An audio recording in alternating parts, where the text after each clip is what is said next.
सदाशिवसमारम्भां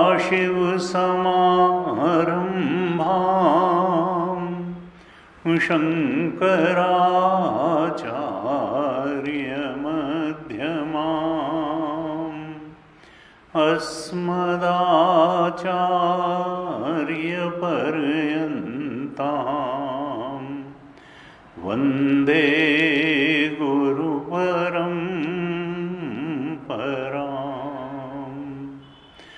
अज्ञानतिमिरान्धस्य ज्ञानाञ्जनशलाकया चक्षुरुन्मीलितं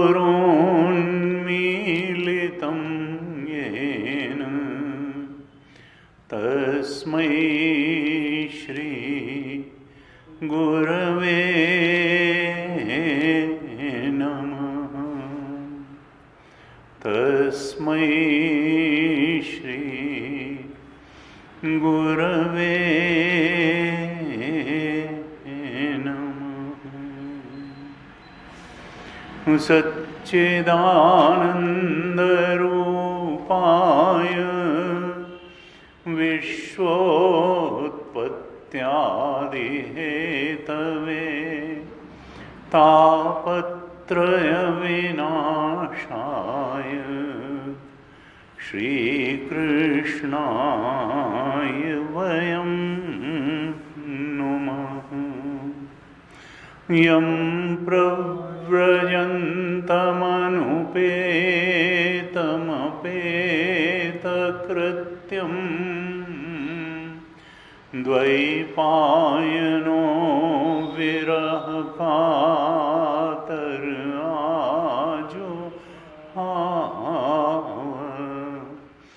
पुत्रेति तन्मयतया तरवोऽभिनेदुः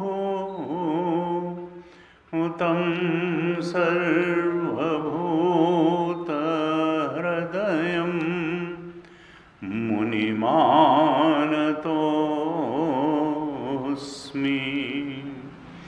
तं सर्वभूतहृदयं मुनिमानतोऽस्मि।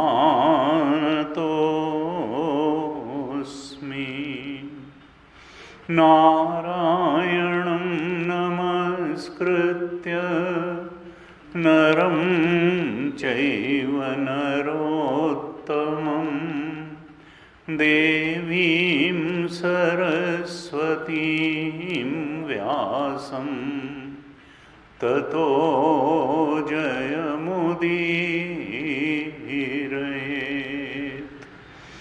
कृष्णाय वासुदेवाय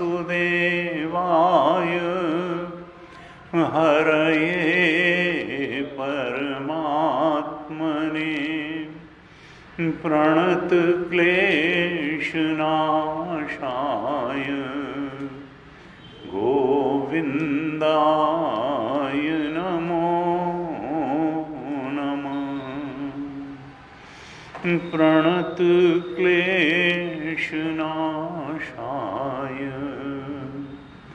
गोविंदाय नमो नमः।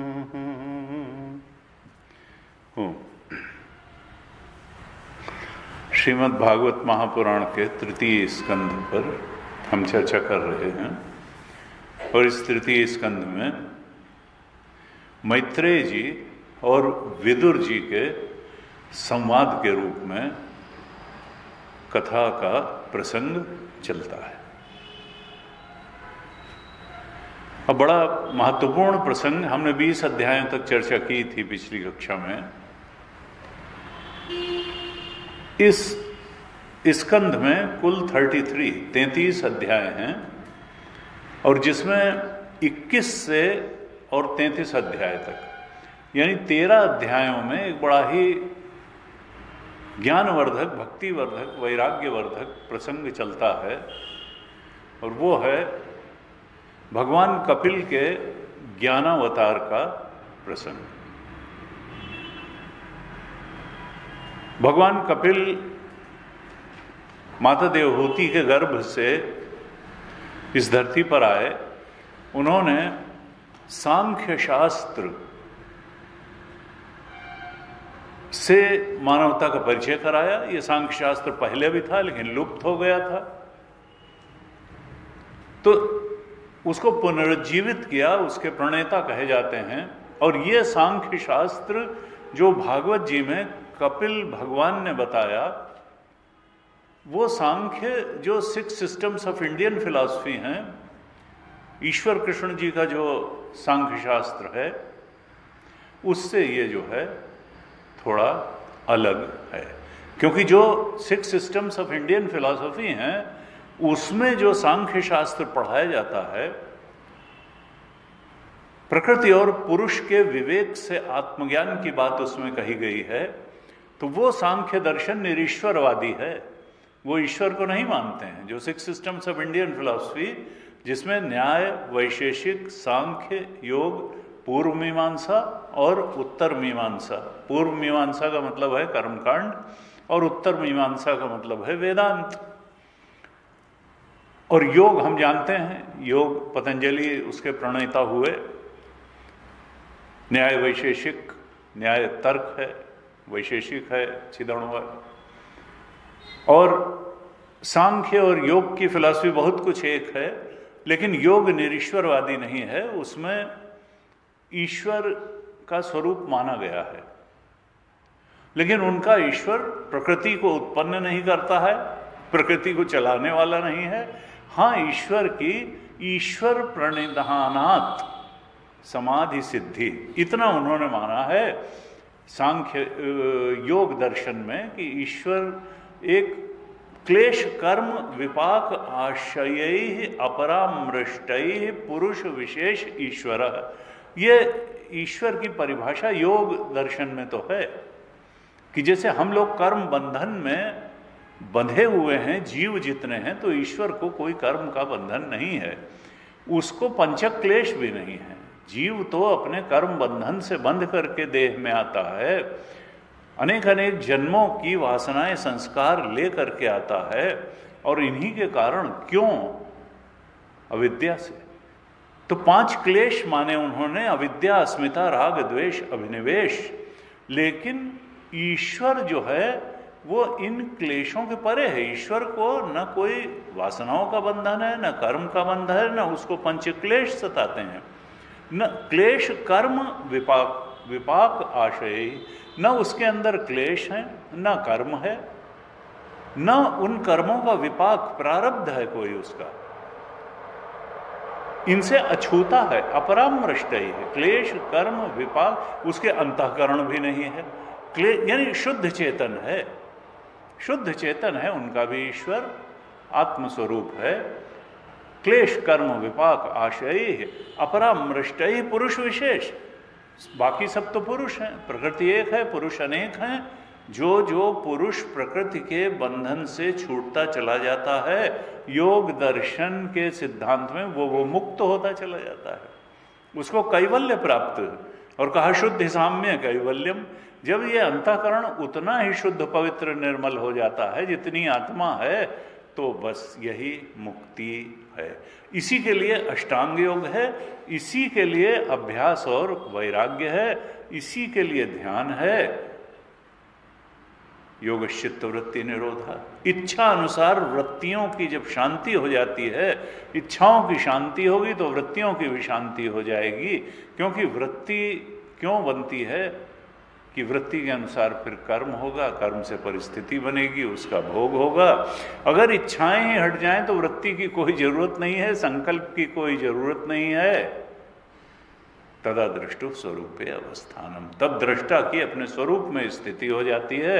और यही योग दर्शन के लिए मुक्ति है, यही कैवल्य है, यही जीव का अपने सत और चित स्वरूप में अवस्थान है। और ईश्वर सहज रूप में इसमें अवस्थित है।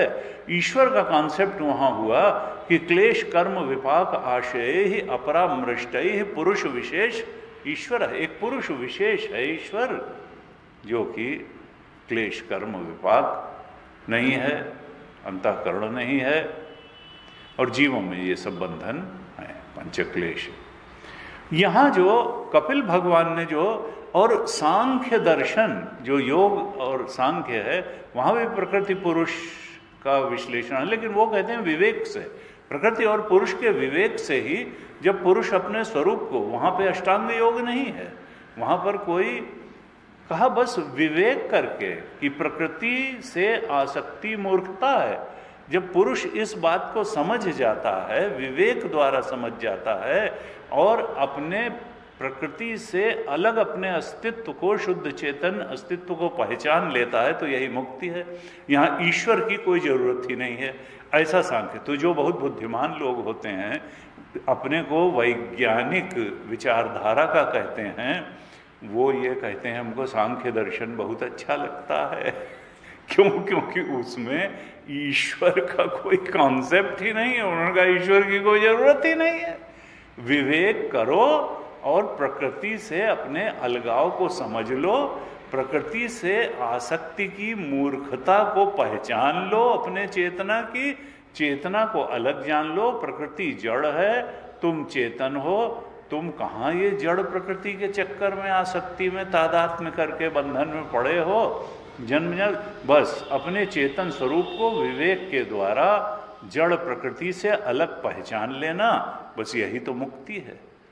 ईश्वर का कोई कॉन्सेप्ट नहीं है। तो लेकिन यहां जो सांख्य शास्त्र के प्रणेता कपिल भगवान हैं, इनका जो सांख्य दर्शन है वो ईश्वरवादी है, ये निरीश्वरवादी नहीं है six systems of Indian philosophy के सांख्य की तरीके से।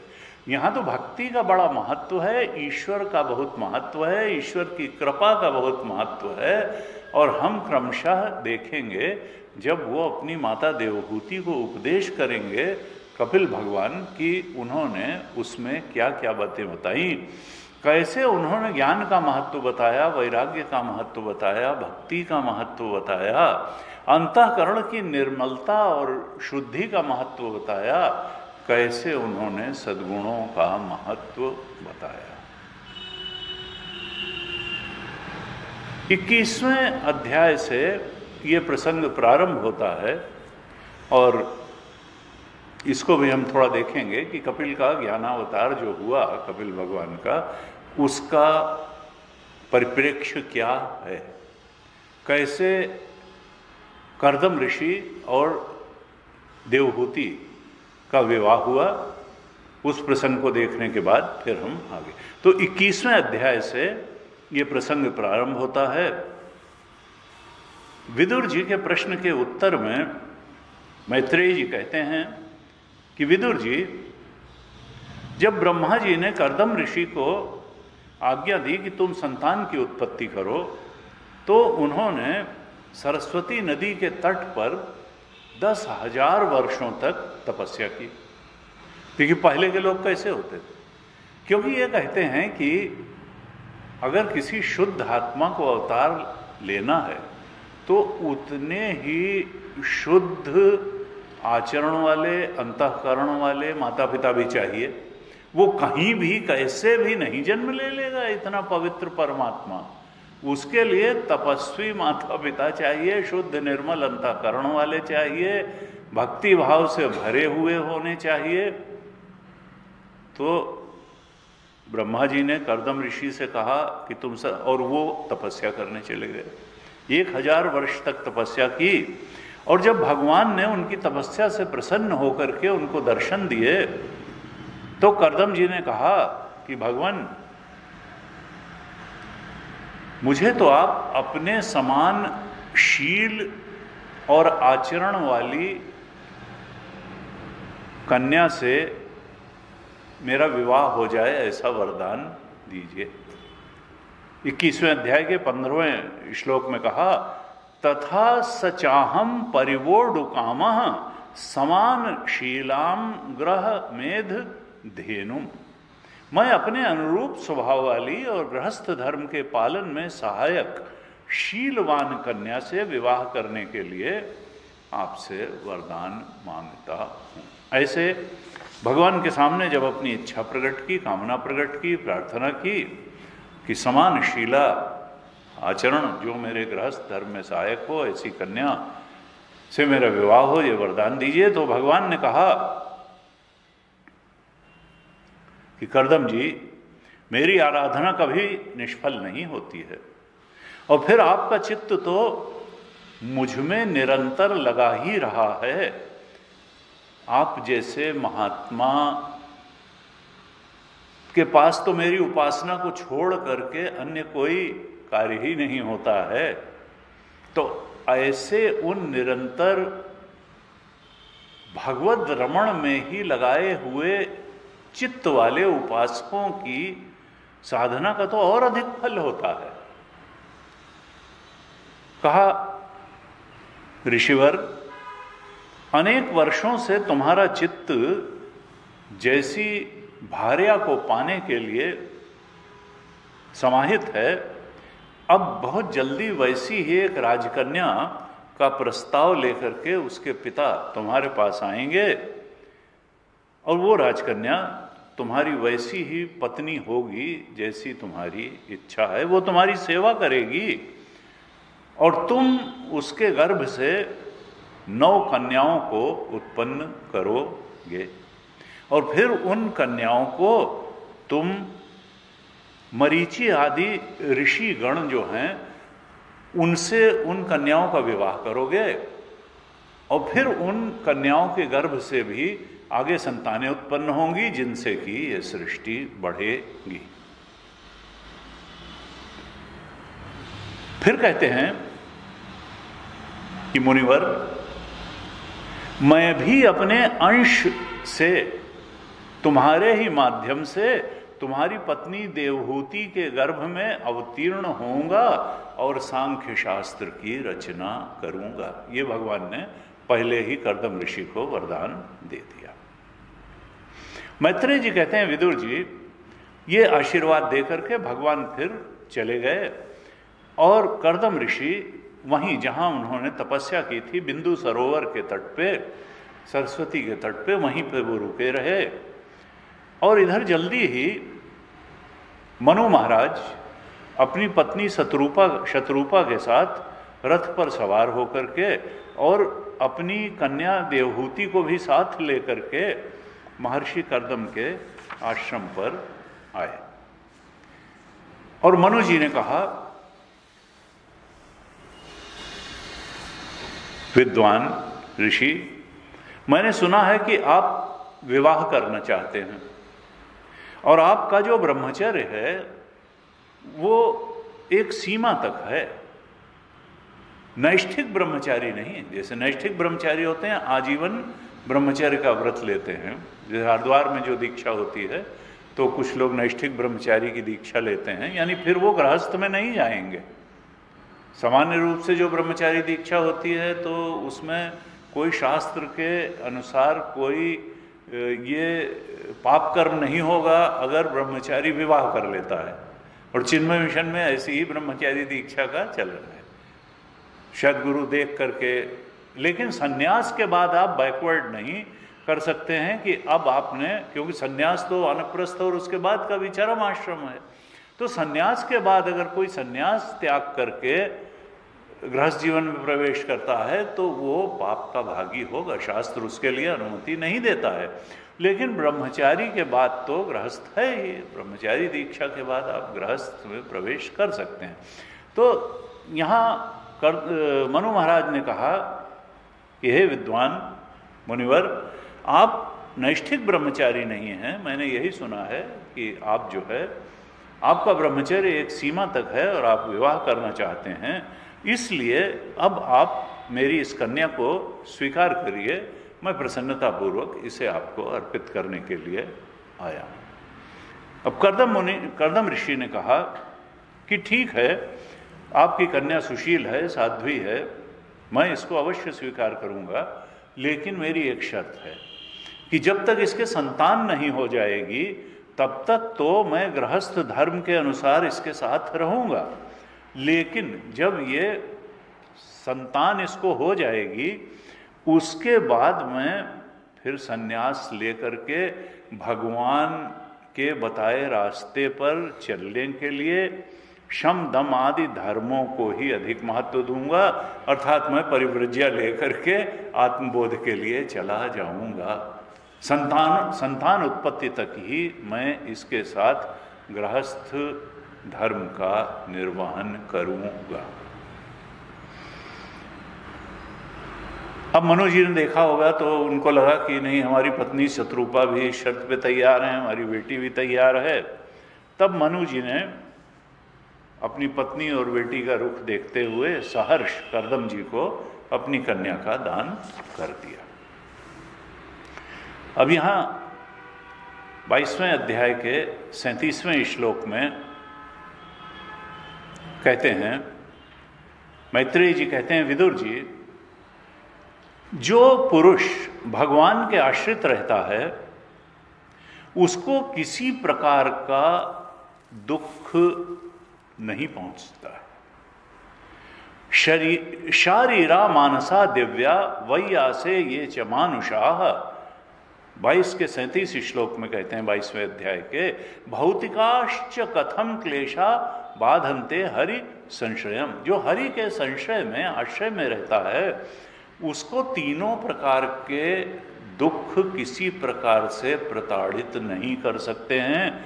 फिर वो आध्यात्मिक दुख हों, आधिदैविक दुख हों या आधिभौतिक दुख हों, न उसको कोई शारीरिक दुख होगा, न उसको मानसिक दुख होगा, न भूकंप और दैवी आपदा, जल वृष्टि, ऐसा कोई कष्ट होगा, न उसको मनुष्यों से कोई कष्ट होगा, न समाज से कोई कष्ट होगा। ऐसे एक निष्कर्ष रूप में भगवान की भक्ति की फलश्रुति मैत्रेय जी ने विदुर जी से कही। इसके बाद 23वें अध्याय में प्रसंग आता है। मैत्रेय जी ने कहा, विदुर जी, अपनी कन्या को विधि पूर्वक कर्दम ऋषि को, अपनी कन्या देवहूति को विधि पूर्वक कर्दम ऋषि को सौंपने के बाद, अर्थात दोनों का विवाह करने के बाद मनु जी वहां से चले गए अपनी पत्नी शत्रुपा के साथ। और इधर ये तो अपनी तपस्या में लग गए, वो तो तपस्या का उनका काम ही था। बहुत दिनों तक वो अपने भगवत भक्ति में लगे रहे, तपस्या में लगे रहे, और देवहूति उनकी सेवा में लगी रही। उनके लिए समिधा लाना, उनकी यज्ञवेदी तैयार करना, उनके आश्रम की साफ सफाई करना, जो भी उनका सेवा कार्य था बड़े मनोयोग से करती रही, क्योंकि उनको मालूम था कि हमारे जो पति हैं ये देवताओं से भी बढ़ करके सामर्थ्य वाले हैं। इस तरह से सेवा कार्य में ही लगे रहने के कारण वो बहुत दुर्बल भी हो गई। और एक दिन उनकी सेवा से प्रसन्न होकर के और उनकी कृश काया देख करके, मलिनता देख करके कर्दम ऋषि थोड़ा सा, उनको थोड़ा खेद भी हुआ और थोड़ा प्रेम भी आया कि देखो ये कितने त्याग पूर्वक इसने इतने दिन तक मेरी सेवा करी। उन्होंने कहा, मनोनंदिनी, मैं तुम्हारी सेवा से और परम भक्ति से बहुत संतुष्ट हूं, बताओ मैं तुम्हारा क्या प्रिय करूं। पति का जो धर्म होता है उधर तो मेरा ध्यान ही नहीं गया। देवहूति ने कहा, द्विज श्रेष्ठ, आपने विवाह के समय प्रतिज्ञा की थी कि गर्भाधान होने तक मैं तुम्हारे साथ गृहस्थ सुख का उपभोग करूंगा, और अब एक स्त्री अपने पति से क्या चाहती है? श्रेष्ठ संतान। श्रेष्ठ पति से श्रेष्ठ संतान प्राप्त करना, यही तो एक पतिव्रता स्त्री का विवाह से प्राप्त होने वाला परम लाभ है, और अब मुझे वह प्राप्त होना चाहिए। मैं संतान चाहती हूं। मैत्रेय जी कहते हैं, विदुर जी, कर्दम मुनि ने तब क्या किया? वहां तो सब फक्कड़ वाला जीवन था, गंदा संदा आश्रम रहा होगा ये। तो कर्दम जी ने अपनी योग शक्ति से एक विमान रचा जो इच्छानुसार सर्वत्र जा सकता था। वो पुष्पक विमान से कम नहीं था। उसमें हर प्रकार की ऋतुएं थी, हर प्रकार की भोग सामग्री थी, कहीं भी जा सकता था। सब प्रकार के इच्छित सुख और भोग प्रदान करने वाला था, अत्यंत सुंदर था, और सभी ऋतुओं में वो सुख देने वाला था। ऐसा योग शक्ति से उन्होंने एक विमान रच दिया। और इधर क्या था? कर्दम जी ने कहा कि अब मनोनंदिनी, तुम ऐसा करो कि इस बिंदु सरोवर में स्नान करके इस विमान पर तुम सवार हो जाओ। क्योंकि देवहूति बहुत कृशकाय हो गई थी, उनके अंग बिल्कुल मलिन हो गए थे, कपड़े भी बिल्कुल मैले कुचैले हो गए थे, सिर के बाल जटाजूट जैसे हो गए थे, चिपक गए थे। और तब पति की आज्ञा मान करके देवहूति ने सरस्वती के पवित्र जल में प्रवेश किया, बल्कि पवित्र जल से भरे हुए उस बिंदु सरोवर में प्रवेश किया। और उस समय उसके वस्त्र भी मैले कुचैले थे, सिर के बाल में लटें पड़ गई थीं, शरीर में मैल जम गया था, उसके अंग कांतिहीन हो गए थे। लेकिन सरोवर में जैसे ही उसने गोता लगाया तो उसके भीतर एक महल दिखाई दिया जिसमें 1000 कन्याएं दिखाई दी। और उन कन्याओं ने देवहूति को स्नान कराया, नवीन और निर्मल वस्त्र पहनने को दिए, उसका बहुत अत्यंत मांगलिक श्रृंगार किया। और जब वो निकली तो विवाह काल से पूर्व उसका जैसा रूप था उसी रूप को वो प्राप्त हुई और बहुत शोभा से संपन्न हुई, ऐसा यहाँ वर्णन है। और उस समय अपनी प्रिया के प्रति अनुरक्त होकर के कर्दम जी भी उस विमान पर सवार हो गए। लेकिन यहाँ पर लिखा हुआ है 38वें श्लोक में 23 अध्याय के कि उस समय भी कर्दम जी की अपने मन और इंद्रियों पर प्रभुता कम नहीं हुई। वो अपने पूरे ब्रह्म स्वरूप के नियंत्रण और बोध में उस समय भी थे। देवहूति के साथ उन्होंने प्रेम पूर्वक विहार किया। मैत्रेय जी कहते हैं, विदुर जी, जिन भक्तों ने भगवान के चरणों का आश्रय लिया हो उनके लिए इस सृष्टि में कौन सी वस्तु दुर्लभ है और कौन सी शक्ति दुर्लभ है। विहार करते हुए, अपने दाम्पत्य धर्म का पालन करते हुए फिर देवहूति गर्भवती हुई और एक साथ उनके 9 कन्याओं का जन्म हुआ। एक साथ 9 कन्याएं पैदा हुई। और जब देवहूति ने देखा कि अपनी प्रतिज्ञा के अनुसार अब उनके पतिदेव कर्दम ऋषि संन्यास आश्रम ग्रहण करके वन जाना चाहते हैं, क्योंकि उन्होंने यही प्रतिज्ञा की थी कि जब तक संतान नहीं होगी तब तक मैं गृहस्थ धर्म का निर्वाह करूंगा और फिर जाऊंगा। जब उसने देखा कि मेरे पति तो संन्यास आश्रम ग्रहण करके वन जाना चाहते हैं, तो उसने कहा, ब्राह्मण, कन्याएं तो हो गई हैं, लेकिन इन कन्याओं के लिए योग्य वर भी खोजने पड़ेंगे, और आपके वन में चले जाने के बाद मेरे इस शरीर के निर्वहन के लिए, मेरी देखरेख के लिए भी तो कोई होना चाहिए। तो प्रभु, मुझे तो एक पुत्र चाहिए, अब तो 9 कन्याएं हुई हैं जो मेरे उद्धार का कारण बने। और तब कर्दम ऋषि को लगा कि हाँ, भगवान ने यह भी कहा था कि मैं देवहूति के गर्भ से स्वयं अवतार लूंगा।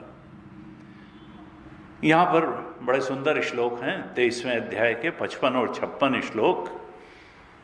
कहा, संगो यह संसरते हेतु असत्सु विहिता अधिया स एव साधुषु कृतो नेह संगत्वाय कल्पते। नेह यत्कर्म धर्माय न विरागाय कल्पते, न तीर्थ पद सेवायै जीवन नपि मृतो ही सह। 23वें अध्याय के 55 और 56 श्लोक में क्या कहते हैं कि असत, देखिए, संग जो है ये जीवन में सबसे महत्वपूर्ण है। A man is known by the company he keeps. अंग्रेजी में भी कहावत है, हमारा संग ही बता देता है कि हम कैसे हैं। यहां कहा, शिक्षाप्रद दोनों श्लोक हैं, कि असत पुरुषों के साथ किया हुआ संग संसार के बंधन का कारण होता है। असाधु पुरुषों, असत पुरुषों के साथ किया संग संसारासक्ति का कारण होता है, विषयासक्ति का कारण होता है, इंद्रियासक्ति का कारण होता है, देहासक्ति का कारण होता है।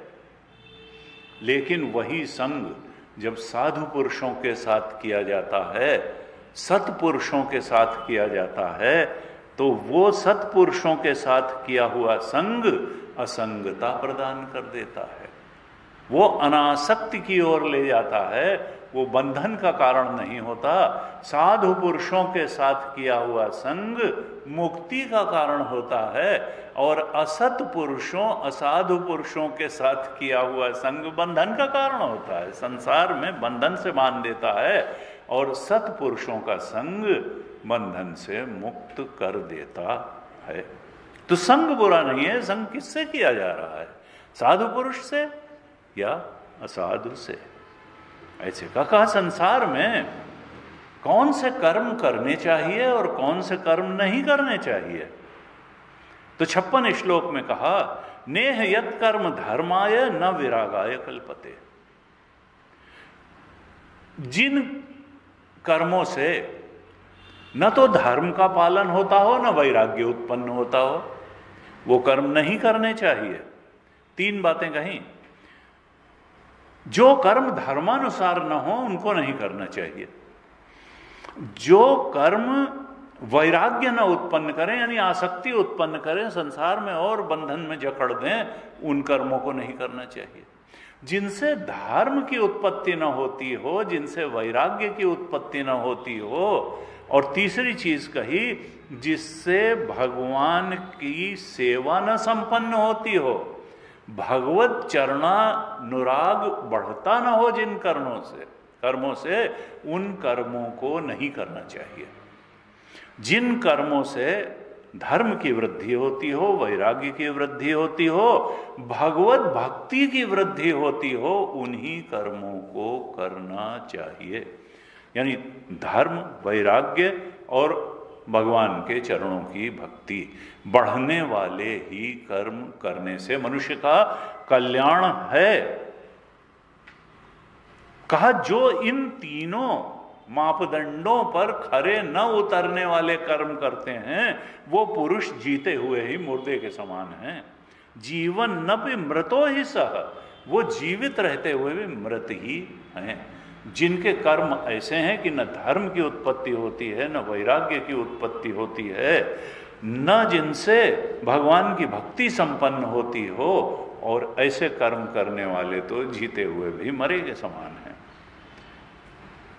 अब देवहूति कहती हैं इसके आगे कि भगवान, मैं भगवान की माया से बहुत ठगी गई हूं और आप जैसे मुक्तिदाता पतिदेव को पाकर भी मैंने इस संसार बंधन से छूटने की इच्छा नहीं की, तो मेरे लिए कुछ आदेश करें जिससे मेरी मुक्ति संभव हो।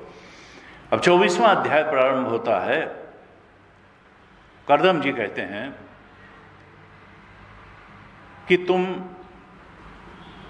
देखिए कैसे कैसे राजपुत्री धमात्मानम, राजकुमारी, देखिए उनको राजकुमारी कह करके अपनी पत्नी को संबोधित कर रहे हैं। कर्दम जी बोले कि तुम्हारे गर्भ में अविनाशी भगवान विष्णु शीघ्र ही पधारेंगे। 24वें अध्याय में कहा, अब तुम भगवान को गर्भ में धारण करोगी और चूंकि भगवान गर्भ में आने वाले हैं इसलिए तुम्हारा अब नियम संयम तप पूर्वक रहना बहुत आवश्यक है। इसलिए अब तुम संयम नियम तप और दान आदि करती हुई श्रद्धा पूर्वक भगवान का भजन करो, जिससे निर्मल शुद्ध अंतःकरण हो जाए। और अंतःकरण की शुद्धता शरीर तक आती है, समाज तक आती है, आसपास के वातावरण में आती है। तो तुम संयम नियम पूर्वक तप पूर्वक अब अपनी दिनचर्या और कस लो और भगवान ही ब्रह्म ज्ञान का उपदेश करके तुम्हारे हृदय की जो ग्रंथि है, अहंकार की ग्रंथि है, उसको छिन्न भिन्न कर देंगे। मैत्रेय जी कहते हैं कि विदुर जी, इस प्रकार काफी समय बीत जाने पर फिर भगवान मधुसूदन कर्दम जी का आश्रय लेकर के उनके माध्यम से देवहूति माता के गर्भ में उसी प्रकार प्रकट हो गए जैसे काष्ठ में अग्नि प्रकट हो जाती है, रहती हर समय, दिखाई नहीं देती, प्रकट हो जाती। ऐसे ही उनके गर्भ में प्रकट हो गए। ब्रह्मा जी ने कहा, प्रिय कर्दम, अब तुम इन कन्याओं का मरीचि आदि जो प्रजापति हैं, मुनि लोग हैं, उनके स्वभाव और रुचि के अनुसार अपनी कन्याओं का मरीचि आदि मुनियों के साथ विवाह कर दो और संसार में अपना यश फैलाओ। फिर देवहूति से कहते हैं कि भगवान ने ज्ञान और विज्ञान द्वारा वासनाओं का नाश करने के लिए तुम्हारे गर्भ में प्रवेश किया है। यानी जो ज्ञान का प्रचार वो करेंगे उससे मनुष्य की जो वासनाओं का बंधन है वो कैसे नष्ट हो, क्योंकि वासनाएं ही अज्ञान रूप हैं और अज्ञान ही तो हमारे आत्मस्वरूप और हमारे बीच में बाधा है। प्रजाति यदा कामान सर्वान, ये वासनाएं और इच्छाएं अगर चली जाएं तो आत्मा तो हमारा स्वरूप ही है। कहा भगवान श्रीहरि ने क्यों तुम्हारे गर्भ में प्रवेश किया है, जिससे कि वो लोगों को ऐसे मार्ग का उपदेश करें जिससे कि वासनाओं का समूल उच्छेदन हो जाए और अविद्या जनित मोह की ग्रंथियां कट जाएं। कहा ये जो होंगे कपिल भगवान, ये सांख्य के आचार्यों के भी माननीय होंगे और इस धरती पर कपिल के नाम से विख्यात होंगे। अब मैत्रेय जी कहते हैं विदुर जी से कि ब्रह्मा जी के चले जाने पर कर्दम जी ने उनकी जैसी आज्ञा थी उसका पालन करते हुए मरीचि आदि प्रजापतियों को अपनी 9 कन्याओं को प्रदान किया। अपनी 9 कन्याओं का विवाह मरीचि आदि प्रजापतियों के साथ कर दिया। यहाँ उल्लेख भी है कि किस ऋषि को कौन सी कन्या दी। तो कहते हैं जो कला नाम की उनकी कन्या थी उसको मरीचि को दिया, अनुसुईया को अत्रि को दिया, श्रद्धा नाम की जो कन्या थी उसको अंगिरा ऋषि को दिया और हविर्भु नाम की कन्या को पुलस्त्य ऋषि को दिया। पुलह ऋषि को अपनी गति नाम की कन्या दी और क्रिया नाम की जो कन्या थी उसका विवाह क्रतु नामक ऋषि के साथ कर दिया। भृगु जी को अपनी ख्याति नाम की कन्या दी और वशिष्ठ जी को अरुंधति नाम की कन्या दी। अथर्वा ऋषि को अपनी शांति नाम की कन्या उन्होंने प्रदान की। ऐसे उन्होंने 9 कन्याओं का विवाह 9 मरीचि आदि प्रजापतियों के साथ कर दिया। अब कर्दम जी ने जब देखा कि उनके यहां तो उनकी पत्नी के गर्भ से भगवान श्री हरि ने ही अवतार ले लिया है। कपिल भगवान अभी बच्चे हैं, पालने में पड़े हैं, लेकिन वो तो भगवान है, वो बच्चे होने से बच्चे नहीं हो जाएंगे। तो उन्होंने एक दिन एकांत देख करके फिर वो गए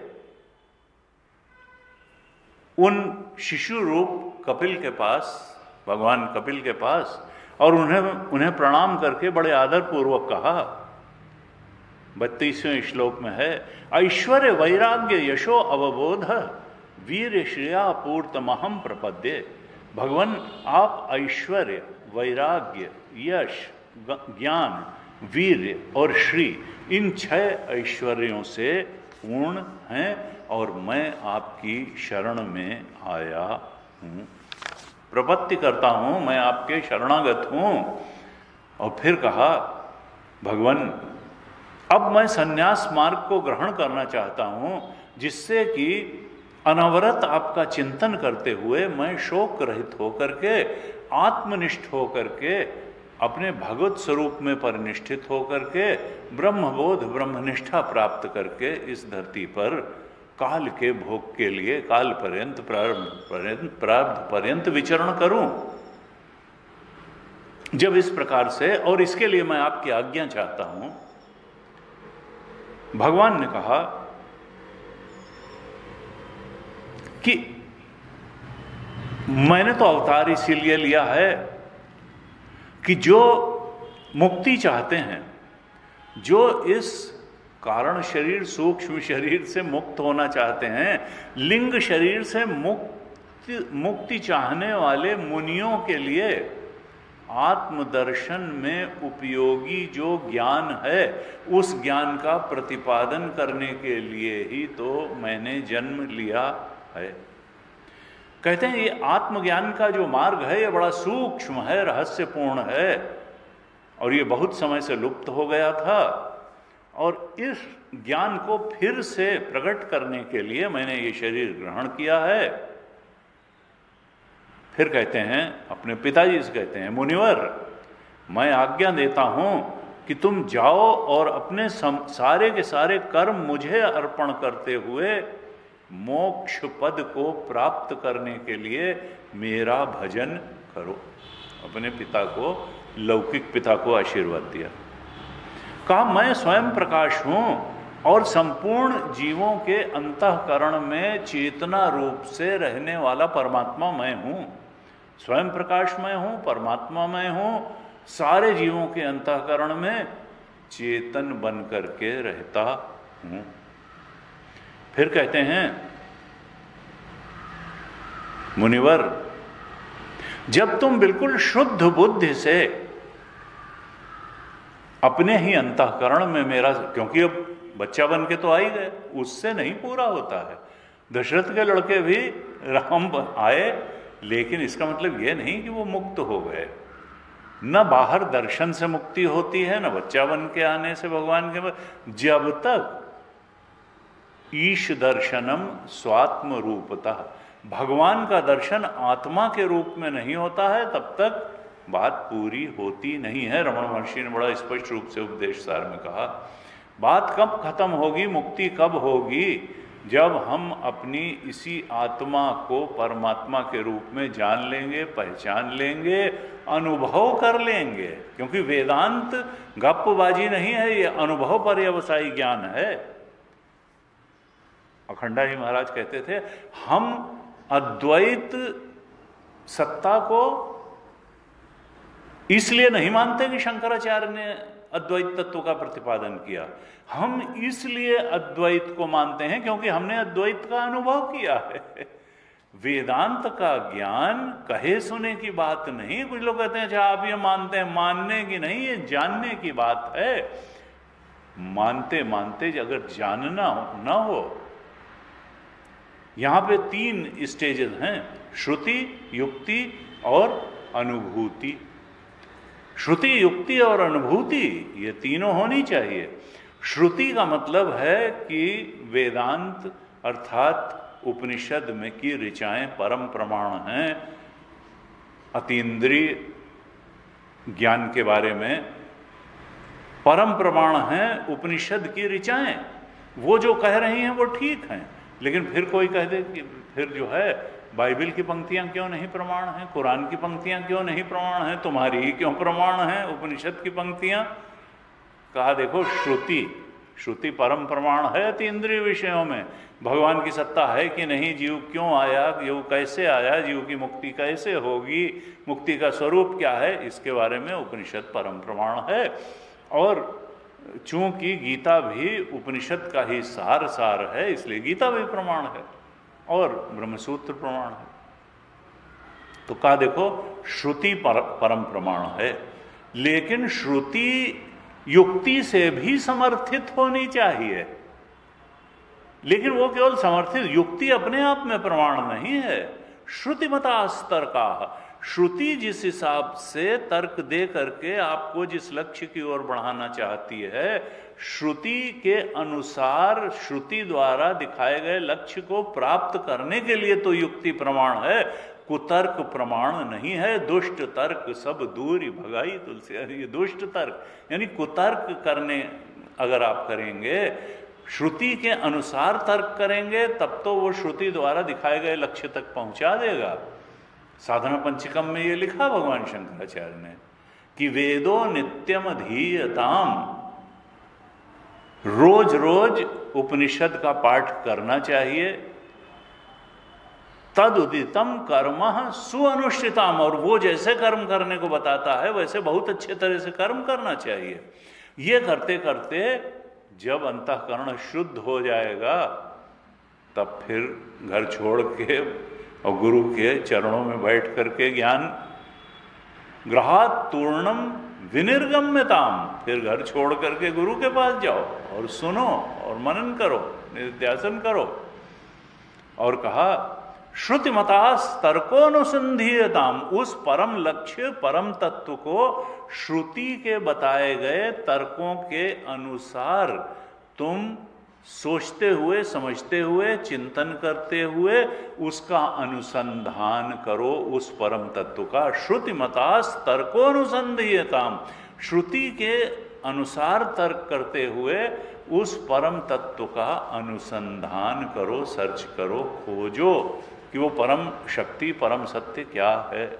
लेकिन श्रुति के अनुसार तर्क करते हो, मनमानी नहीं तो भटक जाओगे।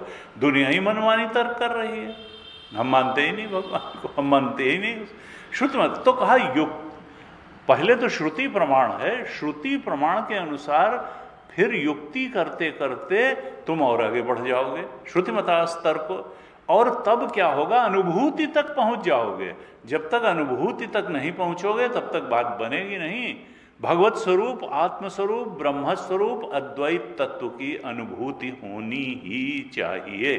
श्रुति में श्रद्धा, इसीलिए कहा श्रद्धावान लभते ज्ञानम। अगर अश्रद्धालु होगा और संशय करेगा तो संशयात्मा विनश्यति।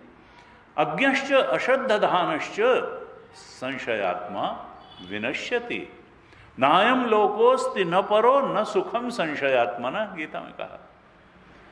न तो इस लोक में उसको सुख मिलेगा न परलोक में। तो संशय से खराब चीज नहीं है और श्रद्धा से अच्छी चीज नहीं। श्रद्धा नहीं करोगे तो पहुंच नहीं पाओगे, क्योंकि एक तो अज्ञान तो है, अज्ञानी तो सभी पैदा हुए, नहीं तो शरीर में आते क्यों। लेकिन अज्ञानी हैं, लेकिन श्रद्धालु तो हों, संशयात्मक तो ना हो। अज्ञश्च अश्रद्धानश्च संशयात्मा विनश्यति। अगर श्रद्धालु है तो पहुंच जाएगा और संशयग्रस्त है तो डूब जाए।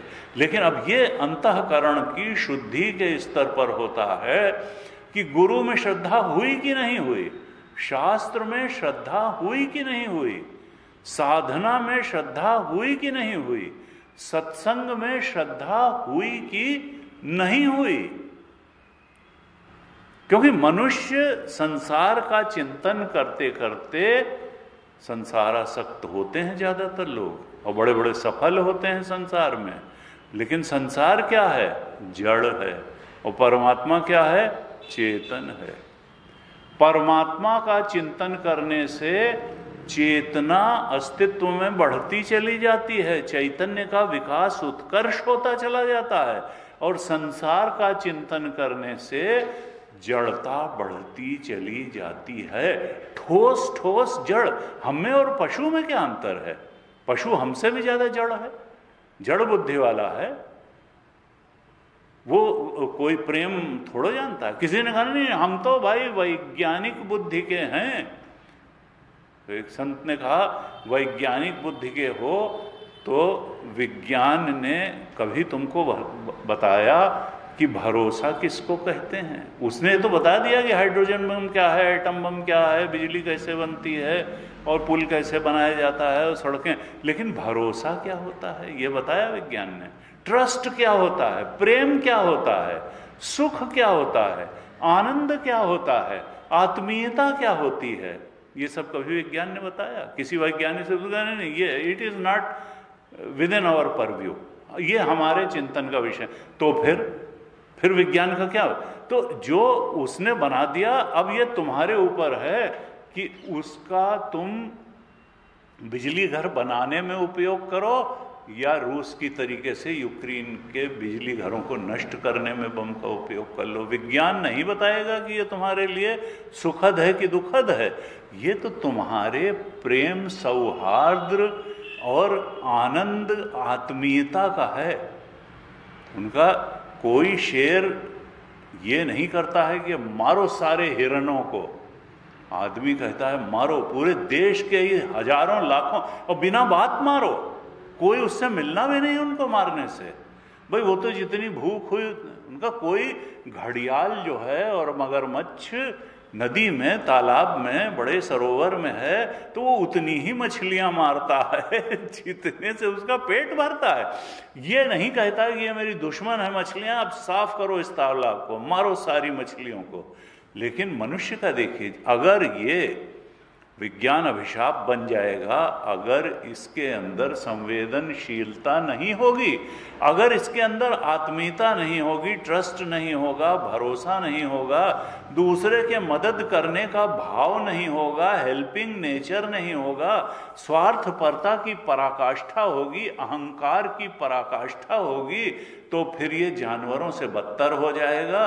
जानवर तो संतुलित जीवन व्यतीत करता है और मनुष्य प्रकृति को भी बर्बाद करता है और मनुष्य मनुष्य को भी बर्बाद करता है। यहाँ बड़ी बड़ी तिकड़म हैं। तो इसलिए कहा कि देखो शास्त्र की बड़ी उपयोगिता है, संत की बड़ी उपयोगिता है, सत्संग की बड़ी उपयोगिता है। अगर संत न होते, शास्त्र न होता, सत्संग न होता तो हम जानवर से भी ज्यादा बदतर रहे होते। हमारे अंदर कल्चर नाम की कोई चीज न होती, हम इतने ज्यादा विनाशकारी हो जाते कि जितना कोई पशु नहीं है। ये हम समझ नहीं पाते हैं, लेकिन इसमें तो भगवान की बड़ी कृपा है। हमारे उपनिषदों, वेदों, स्मृतियों, संतों की बड़ी कृपा है कि हम आज फिर भी मनुष्य कहलाने लायक हैं और मनुष्य हैं, गिरते गिरते भी हम मनुष्य हैं। तो कहा कि देखो, और देखिए जब संसार चिंतन से जड़ता बढ़ जाती है तो व्यक्ति उन बातों पर ज्यादा ध्यान देना शुरू करता है जो ध्यान देने लायक नहीं। अब आजकल एक इशू चल रहा है, वो जैन लोग कहते हैं कि भाई हमारे सम्मेद शिखर को तुमने पर्यटन स्थल क्यों घोषित कर दिया। अब वैज्ञानिक की अपनी सोच होती है, नेता की अपनी सोच होती है, पत्रकार की अपनी सोच होती है, और ये सब सोचते हैं कि हमारी सोच बहुत ठीक है, लेकिन हर व्यक्ति धारणाओं में घिर के ही सोचता है। जरूरी नहीं है कि महावीर से ज़्यादा बड़ी सोच नेता की हो, महावीर से ज़्यादा बड़ी सोच किसी पत्रकार की हो, और महावीर से ज़्यादा बड़ी सोच किसी वैज्ञानिक की हो, और महावीर से ज़्यादा बड़ी सोच किसी हाईकोर्ट में बैठे हुए जज की हो। संत संत ही है। तो रजत शर्मा आपकी अदालत में पूछ रहे थे कि भाई अगर सरकार ने उसको पर्यटन स्थल घोषित कर दिया तो इसमें आपको परेशानी क्या है? आप क्या विकास के विरुद्ध हैं? पर्यटन स्थल घोषित कर दिया जाएगा तो वहां का विकास हो जाएगा, सम्मेद शिखर का, सड़कें अच्छी हो जाएंगी, रहने सहने का प्रबंध अच्छा हो जाएगा, सब चीज बढ़िया हो जाएगी। तो जो संत जी बैठे थे उन्होंने ऐसा उत्तर दिया। अब वो कोई सलमान खान और कोई नेताजी तो थे नहीं, वो तो जो है साधना से गुजरे हुए महात्मा थे, उनकी तो जो है अपनी सोच थी, अपनी दृष्टि थी। तो रजत शर्मा का मुंह छोटा सा हो गया, कुछ उत्तर नहीं। उन्होंने कहा कि हम पर्यटन स्थल नहीं चाहते। क्यों? क्योंकि वो ऐसा स्थान है जहां हमारे 24 तीर्थंकरों में से 20 तीर्थंकर जो है मुक्ति को प्राप्त हुए। 24 में 20 तीर्थंकरों को वहीं निर्वाण और मुक्ति प्राप्त हुई, सम्मेद शिखर पर।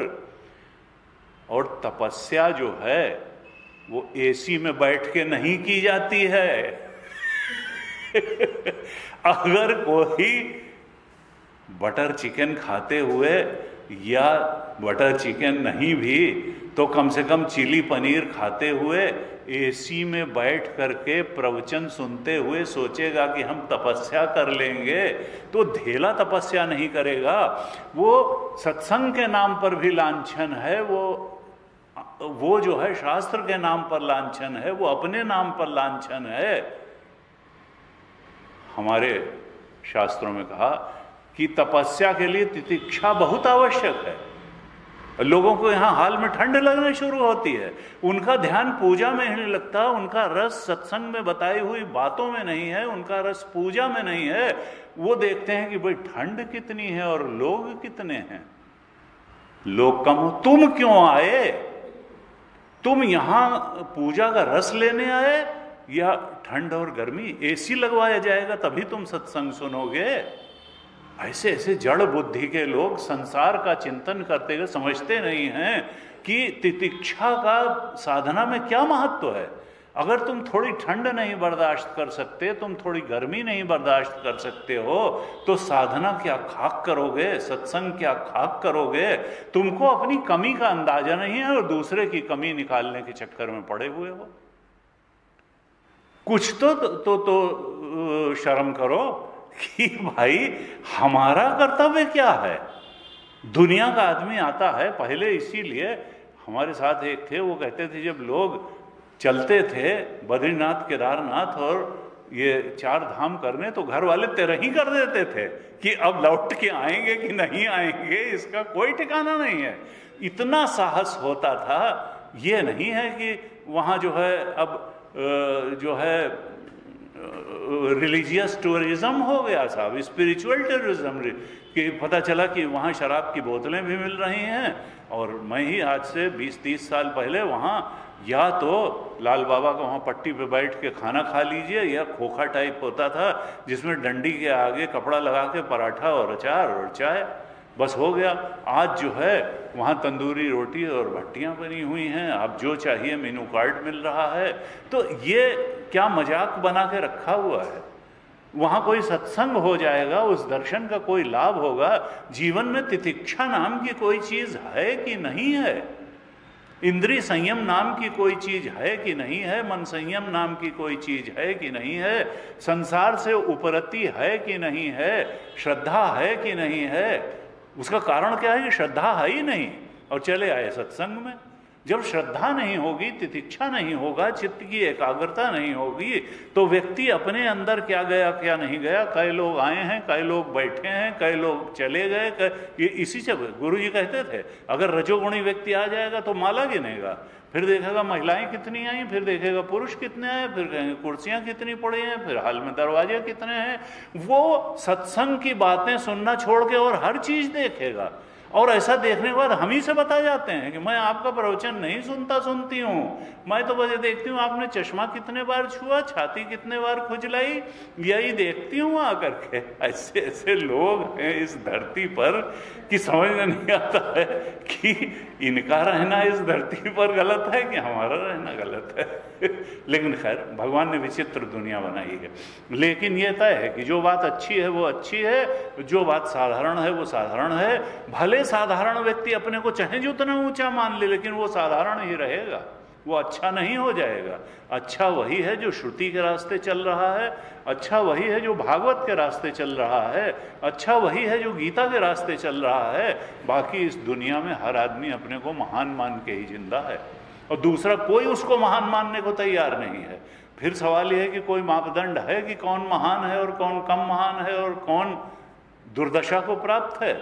कहा जो जितना आत्मा के निकट है, जिसका अंतःकरण जितना शुद्ध है, जिसका अंतःकरण जितना पवित्र है, सात्विक है, निर्मल है, भगवत परायण है, वो उतना बड़ा है।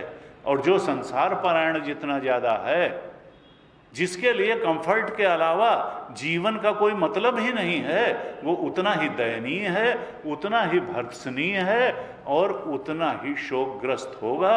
वो एड़ी रगड़ रगड़ के जिंदा रहा है और एड़ी रगड़ रगड़ के मर जाएगा। इसलिए गीता कहती है वो करो, वो काम करो जो करने लायक है, चित्त वैसा बनाओ जैसा बनाने लायक है, चिंतन वैसा करो जो चिंतन करने लायक है। भगवत परायण जीवन बनाओ, भगवत परायण चिंतन करो, आत्मबोध की तरफ बढ़ो। संसार तो प्रारब्ध के अनुसार मिला है और मिलेगा और चला भी जाएगा, पकड़ के नहीं रख पाओगे।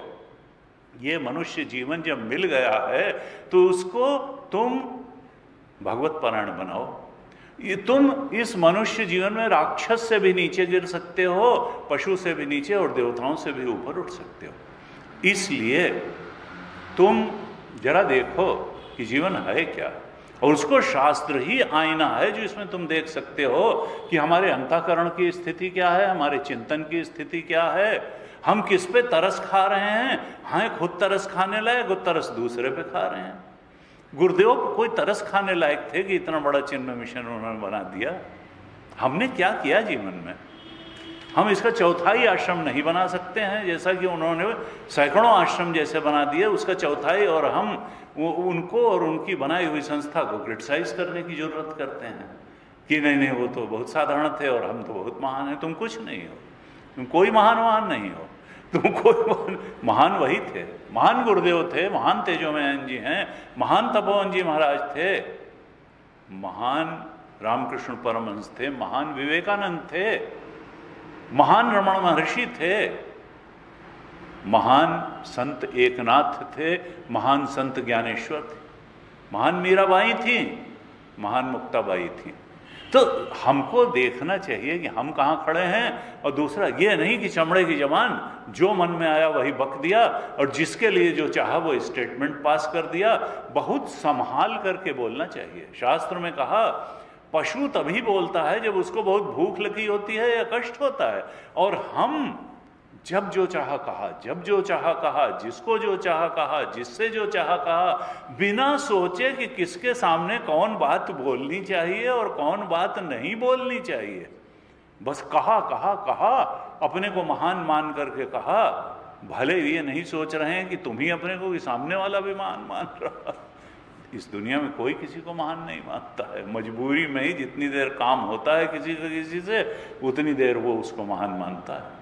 हमको बहुत संभाल के व्यवहार करना चाहिए, लेकिन हम भूल जाते हैं, अहंकार में भूल जाते हैं कि क्या काम करने लायक है, क्या बात कहने लायक है। शास्त्र में कहा जैसे पशु बोलता है उससे सीख लेके हमको बोलना चाहिए। पशु बहुत कम बोलता है, जब बहुत या तो उसको कोई रोग होता है, बहुत परेशानी होती है, तब बोलता है, अलग अलग। तो बहरहाल, तो यहां वेदांत में कहा श्रुति, युक्ति और अनुभूति तीनों जो है होनी चाहिए। श्रुति के प्रति श्रद्धा होनी चाहिए, श्रुति के अनुसार हमको तर्क करना चाहिए, युक्ति करनी चाहिए, और तब वह लक्ष्य जो श्रुति बताती है वहां तक हम पहुंच भी जाएंगे। उसकी अनुभूति भी अवश्य होनी चाहिए। हमसे लोग कहते हैं आपको अनुभूति है, तो हमने कहा कि अब 20 साल से मैं मिट्टी खोद रहा हूं, क्या अनुभूति नहीं है? तो जो है हाँ, ऐसे ऐसे लोग हैं कि भाई अगर अंतःकरण में कोई फर्क ही नहीं पड़ा, जैसा 25 साल पहले था वैसा ही आज भी है, तो बेकार हो गया। फिर साधु का चोला पहनना बेकार हो गया और साधु जीवन अपनाना बेकार हो गया। अगर विकास नहीं हो तो अंदर से आदमी जानता है, और बाहर से भी लोग जान लेते हैं, और अंदर से आप भी जान लेते हैं। आप भी अपने आप से झूठ, क्योंकि दूसरे से तो आप झूठ बोल सकते हैं, अपने आप से नहीं बोल सकते हैं। अपनी स्थिति का हर एक को पता होता है कि हम कितने अच्छे हैं और कितने खराब हैं, कितने कुत्सित विचार हमारे अंदर आते हैं और कितने उन्नत विचार हमारे अंदर आते हैं। और इनमें कमी होना, यही तो आध्यात्मिक उन्नति का लक्षण है। हमारा जीवन कितना भगवत परायण है और कितना संसार परायण है, ये आप खूब जानते हैं। तो बहरहाल, तो यहां पर कहा, भगवान कहते हैं कर्दम ऋषि से कि मैं ही स्वयं प्रकाश और संपूर्ण जीवों के अंतःकरण में रहने वाला परमात्मा हूं। इसलिए जब तुम विशुद्ध बुद्धि के द्वारा अपने अंतःकरण में मेरा साक्षात्कार कर लोगे, तब सब प्रकार के शोकों से छूट करके निर्भय पद मोक्ष को प्राप्त कर लोगे। कहा, माता देवहूति को भी मैं सारे संसार के बंधनों से, आसक्तियों से छुड़ाने वाला आत्मज्ञान प्रदान करूंगा, जिससे संसार रूप भय से वो पार हो जाएगी। मैत्रेय ऋषि कहते हैं कि भगवान कपिल के इस प्रकार कहने पर प्रजापति कर्दम जी ने उनकी परिक्रमा करके की और वो फिर वन को चले गए। कहा, जो मैत्रेय जी कहते हैं कि देखो विदुर, भगवान क्या है? कार्य कारण से अतीत हैं, वो स्वयं निर्गुण हैं, लेकिन सारे गुणों के प्रकाशक वही हैं। भगवान को पाना है तो अनन्य भक्ति से ही उनका प्रत्यक्ष होता है। इस प्रकार से चिंतन करते हुए, भगवत स्मरण करते हुए, भगवत भक्ति करते हुए, आत्मज्ञान में परिनिष्ठित हो करके फिर इस धरती पर सुख दुख आदि द्वंद्वों से छूट करके, अहंकार और ममता से छूट करके, भेद दृष्टि समाप्त करके, सब में वो कर्दम ऋषि अपनी आत्मा को देखने लगे और अपनी आत्मा को सब में देखने लगे। उनकी बुद्धि अंतर्मुखी हो गई, उनकी बुद्धि शांत हो गई।